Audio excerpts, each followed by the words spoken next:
কত সুন্দর ফলন হয়েছে। অনেকেই দেখে কিন্তু হয়তো চিনতে পারছেন এটা কি আম। দেখুন, একদম গাছ ভর্তি ফলন আছে।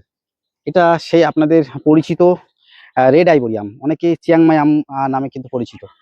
এই আমের সাইজ কিন্তু অনেক বড় হয়, প্রায় কাছাকাছি 1 কেজি 1200 ওয়েট হয়। দেখুন, এর ফলনের দিকে কিন্তু খুব মারাত্মক। দেখতে পাচ্ছেন একটা 3 বছর মতন বয়স এই গাছটার, কি পরিমাণে ফলন আছে। আমি একটু ওদিক দিয়েও দেখাবো। আপনারা কিন্তু এটা যা কালারফুল আম হিসেবে, সুন্দর ফলন হিসেবে আপনারা আপনাদের বাড়িতে, যদি বাড়িতে জায়গা থাকে বাগান হিসেবে এই গাছটা অবশ্যই করতে পারেন।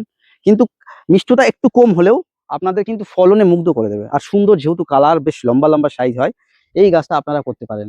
আমি একটু ওদিকের ফলগুলো দেখাচ্ছি। দেখুন কতগুলো ফল ধরেছে, কি সুন্দর চারিদিকে ফল ধরেছে। আর আস্তে আস্তে সুন্দর কালার আসে, এখনো কিছু হয়নি। ঠিক পাকার মুহূর্তে কিন্তু এই কালারটা অসাধারণ একটা রূপ নেবে। দেখুন ভিতরে ভিতরে কি সুন্দর কালার আসছে। দেখুন সারিবদ্ধ ভাবে ঝুলছে ভিতরের দিকে। দেখুন এখনো অনেক আম আছে এই গাছটাতে। কতগুলো আম আছে আপনারাই কমেন্ট করে বলবেন। দেখুন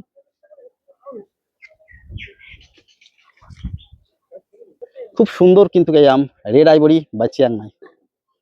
গাছটা আপনারা দেখছেন, এটা হচ্ছে সমরেশদার বাগানের গাছ। সমরেশদা বুঝতে পারছেন এটা কাকদ্বীপে, আমি আজকে আছি কিন্তু কাকদ্বীপে। কেমন লাগছে এই ফলন দেখে আপনাদের এই যাত্রা, অবশ্যই বলবেন। যদি আপনাদের এই গাছের এই ফল দেখে ভালো লাগে, একটু লাইক করে চ্যানেলের পাশে থাকবেন।